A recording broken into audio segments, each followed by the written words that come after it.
And welcome into Press Box Live. I am your host, Luke Jackson, the editor at Press Box, along with co-host Ross Grimsley. Stan Charles is out on assignment today, so it's just me and Ross. Ross, how you doing?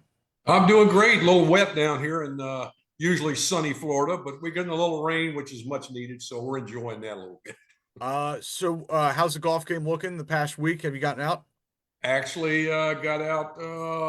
We're supposed to go out tomorrow, but I got out Okay. last Thursday, I think, something like that.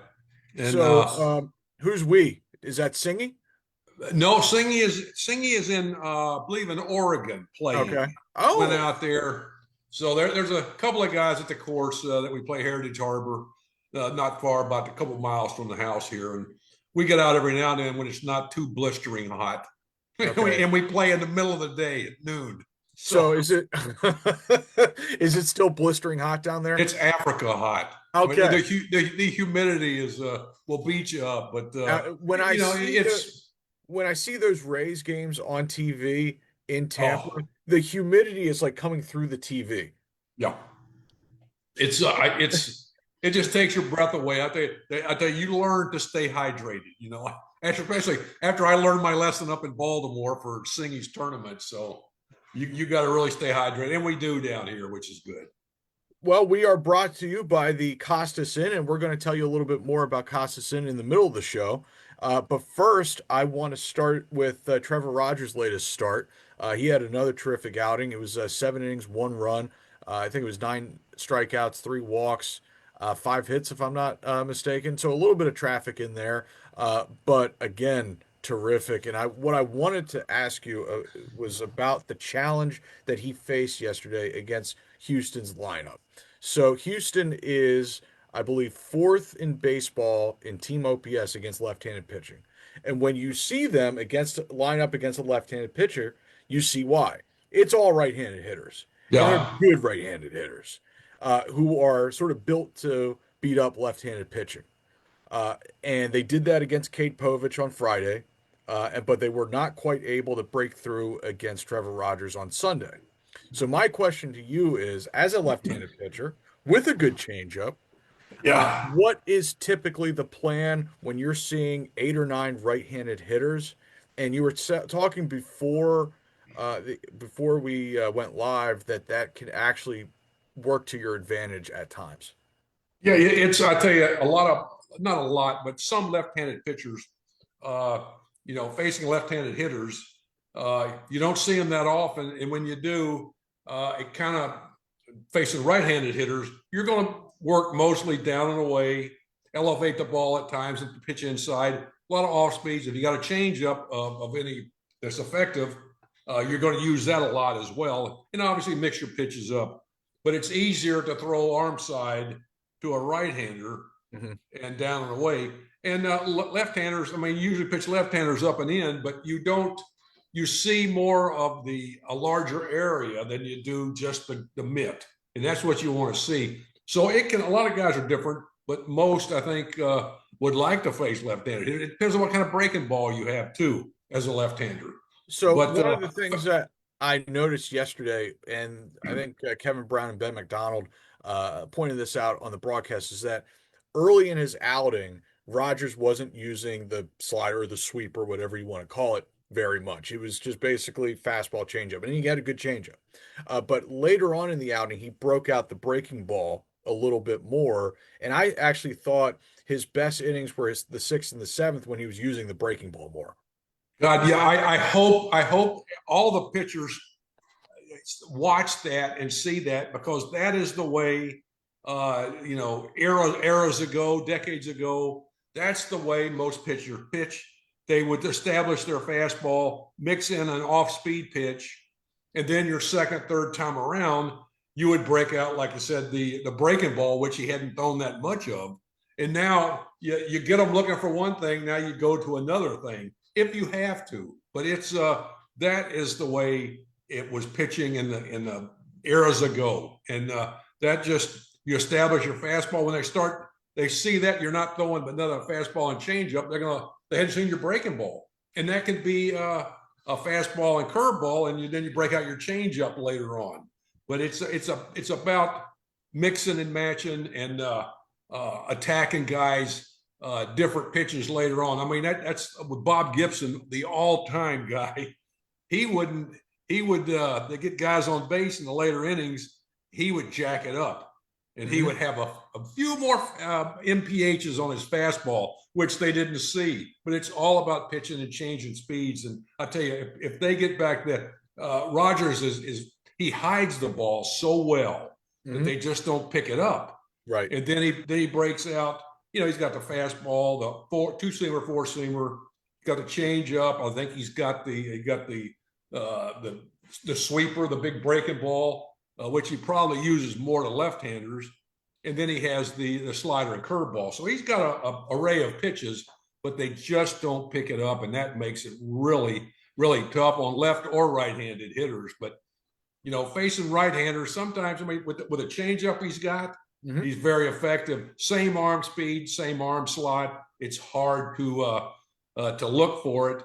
And then you get it, and it's the same arm speed, so you're on your front foot a lot of times. So this guy, 13 starts, I think he's give up more than one run once. Correct. And the Orioles are 10-3 in games that he pitched. He's pitched. So he's having a tremendous year. He's pitching like a number one guy.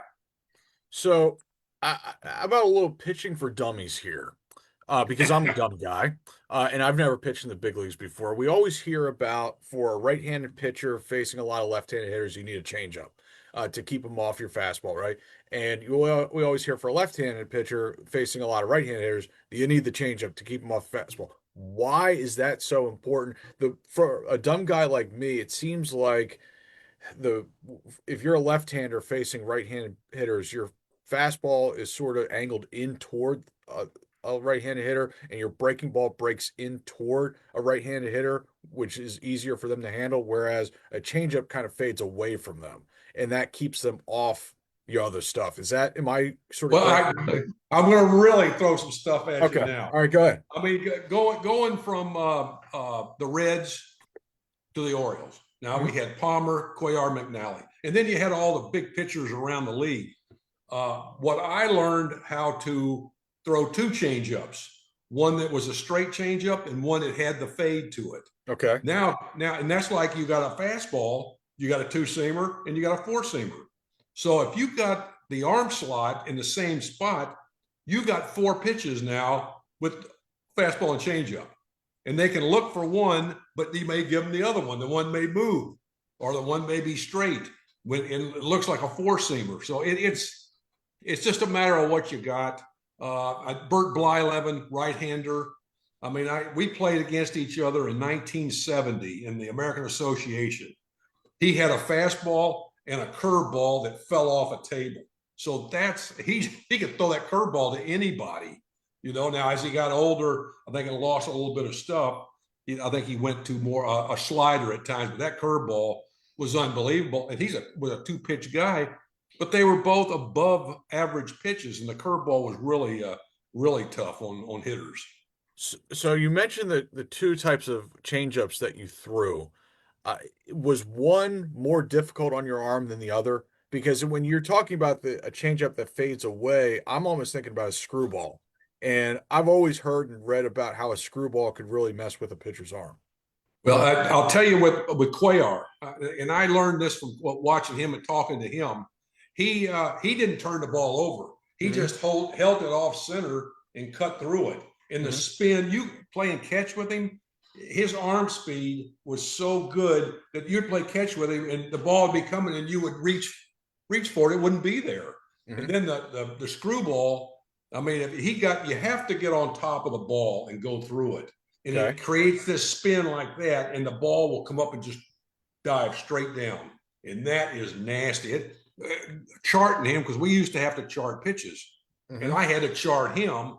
And I can't tell a difference in his screwball and his curveball. And there was only a few inches different from where it started. So I think Palmer told me, just like, you'll get it after you see it a few times, but the screwball is the angle's a little bit lower and the curveball's a little bit higher. But the arm speed, I mean, if you got arm speed and it comes out of the same spot, you can be really effective. And obviously, again, Trevor Rogers is doing phenomenal at that. And all the guys with success at the big league level over a period, they do that a lot. So that leads into my next question. So there was a story, I think it might have been in the Athletic, about, and I think it was talking about how I believe it was 8 of the top 10 qualified ERA guys, as far as starting pitchers, how many ever innings that is now, are left-handed. Right. And which is unusual, you would think, because most pitchers are right-handed. Correct. So and the writer talked to all sorts of left-handed pitchers, all sorts of hitters, and everyone, as you know, had a different theory about why left-handed pitchers are having so much success this year. But one of the things that they found, and I had noticed this early in the year, that there aren't that many true lefty mashers anymore. Those No. big right-handed hitting lefty mashers, there aren't a ton of those anymore. And it just seems like, as my buddy Scott was pointing out yesterday, boy, Trevor Rogers is a left-hander with a plus changeup. He's going to rip through a major league lineup. It's like it's Oh yeah. amazing. I mean, it's And like, what's your theory of why lefties are? It's the year of the left-hander. well, I mean, if you look back over the years, I mean, Koufax, one of the greatest pitchers of all time. Randy Johnson, one of the greatest pitchers of all time. I mean, you can name a lot of them. Left-handed is not a weird thing, but I think hitters, especially left-handed hitters, they don't face a lot of left-handers, and when they do, they don't hit them real well because they got the ball breaking away from them, and then they usually pitch left-handers up and in, and they'll chase that and then breaking balls away. But yeah, it's like you said, there's not a lot of big time left-handed hitters, and Oh, usually, you mean like right-hand hitters who mash lefties? well, I mean, you're saying why left-handed pitchers, Right. the left-handed hitters, Oh, okay. that's they, the left-handed hitters don't face them that often, and some do. Now, some guys hit left-handers. Will Clark loved to hit left-handers, Kyle and Schwarber. yeah, really. I mean, Yeah. there's certain guys, but overall, if you got a good breaking ball, even guys with above average changeups. Now, I had I remember in '74, I had really a great changeup, two different ones, and I never threw changeups to left-handed hitters. But after they see you enough, all hitters, especially and left Greg Nettles. I would throw him fastballs up and in and breaking balls down the way. Mm-hmm. And then if you didn't have, say you didn't have your breaking ball that night, I'd slip a changeup every now and then. And they're not looking for it because you never threw it to them. So it's a cat and mouse game.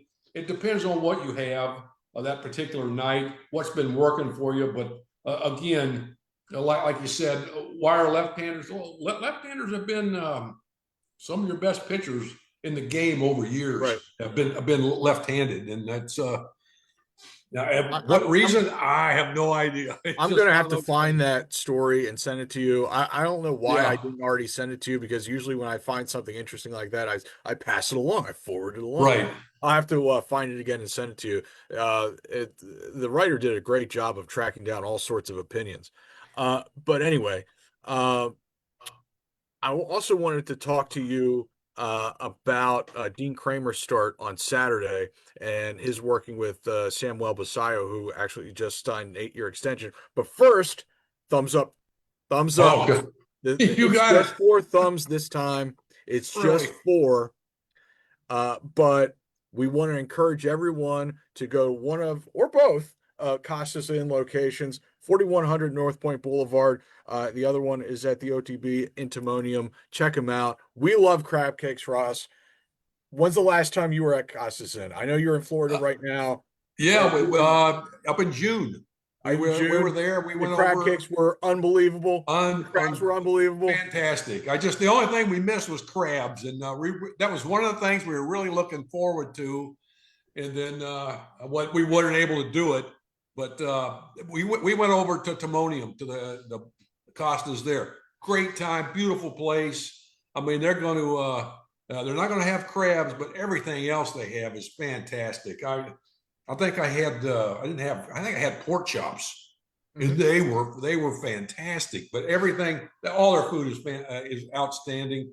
They even got a food truck that they can have, for different things that go on over there at the fairgrounds, the track. So it's you get a chance to go.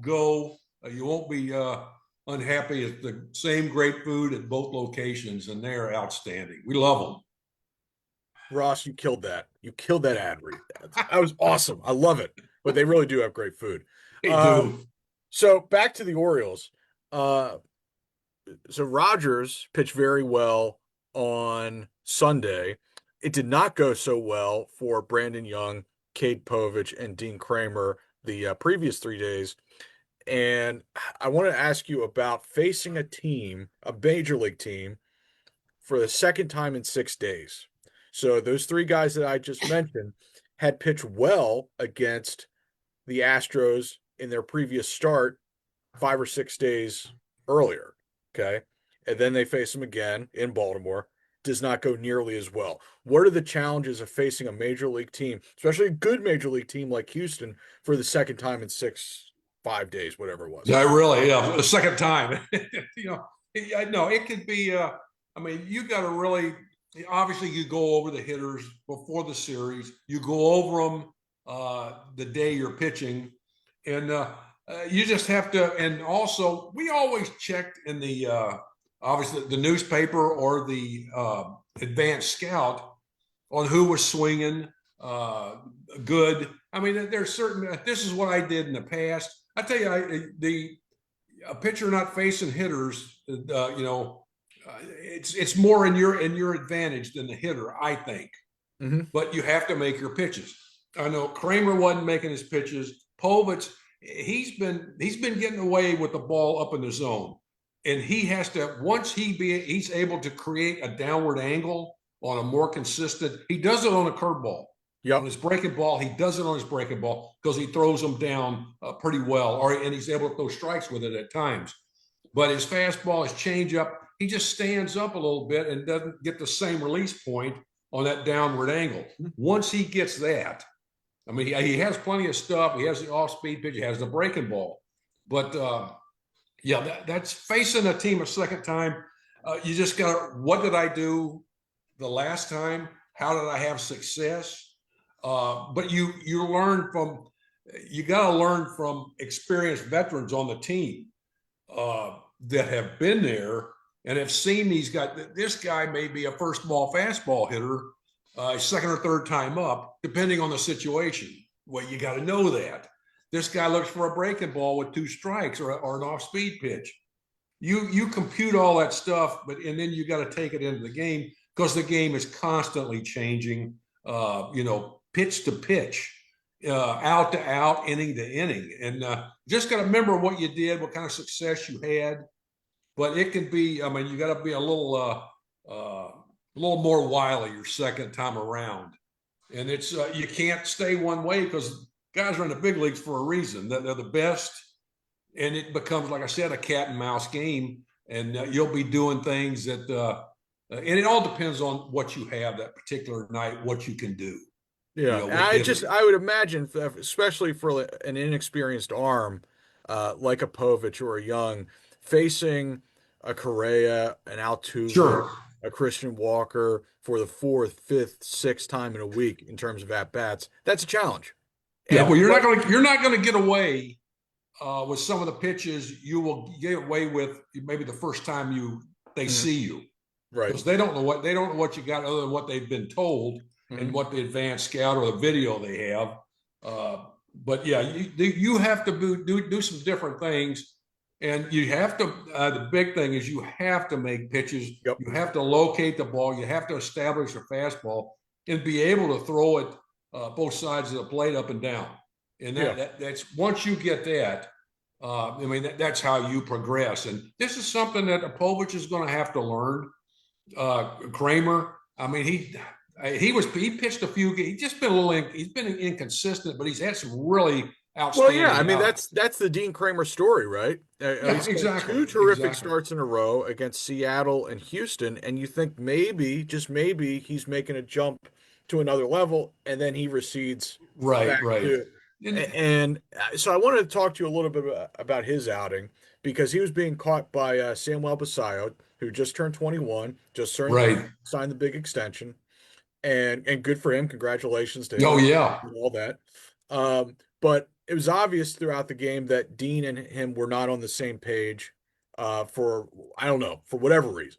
Right, right. And Dean, of course, is used to working with Adley, who he's thrown to a million times at this point, and used to working with veteran backups like a James McCann Right, and right. Garrett Stallings and Alex Jackson. These guys have been around for years.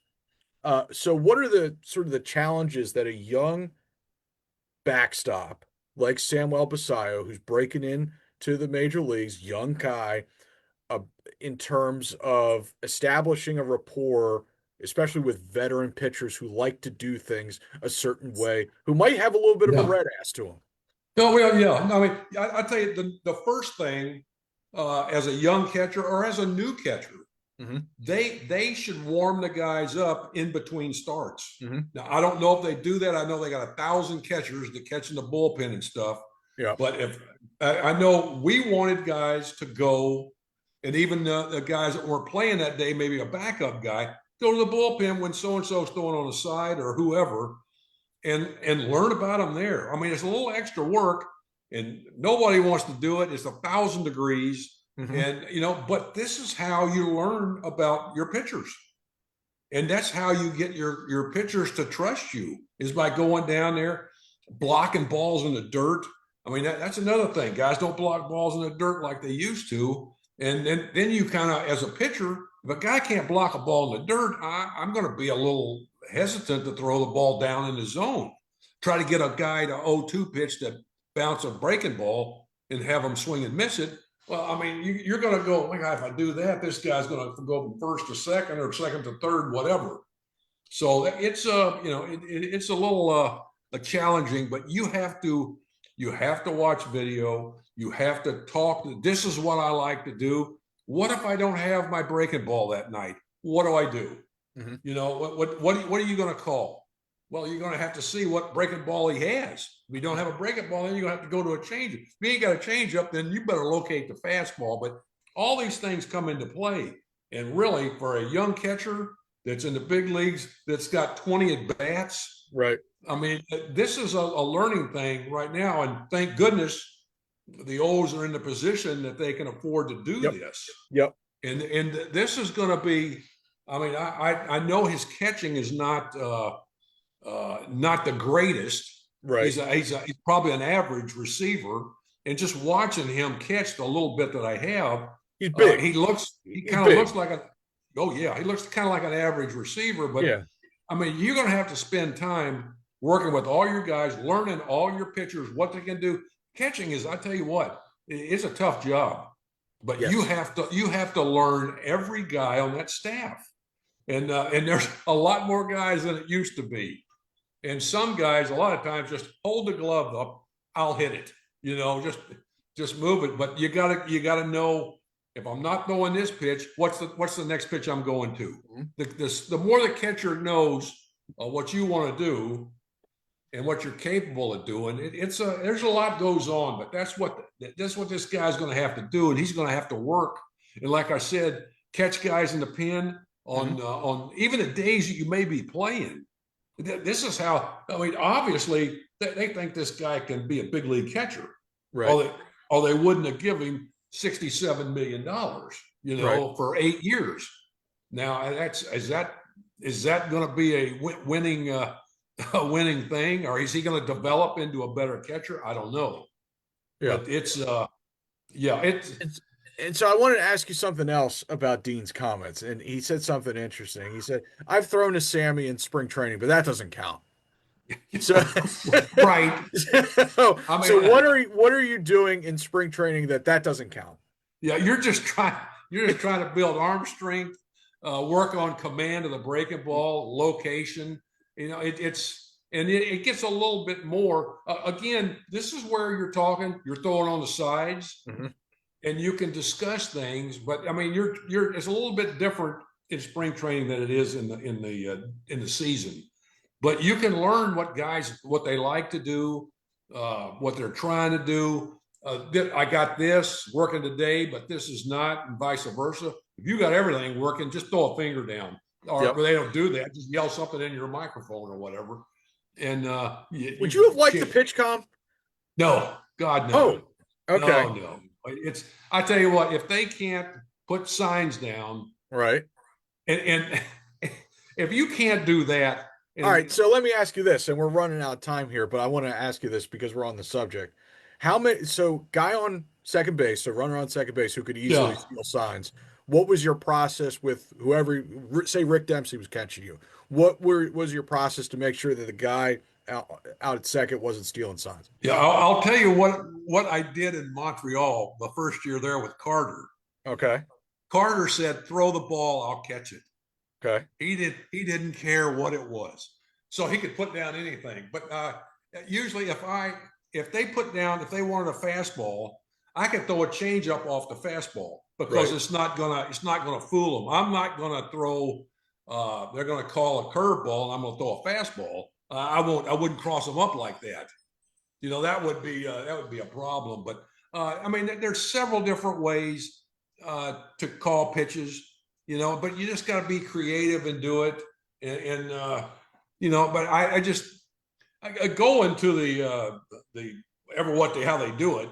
That's okay, but I think if you can't do it the other way, where guys can't pick it up, it's Well, just it's funny I don't that understand it. when the I just don't pitch understand. com came into, I guess, existence, Max Scherzer, of course, he's got a little red ass to him too. Yeah, He said that he didn't like it because he thought that he was better than everyone else at making sure that his signs weren't stolen. So he thought he was right, taking right, really. advantage because he thought his system was the best, so he had an advantage. Thought that was interesting.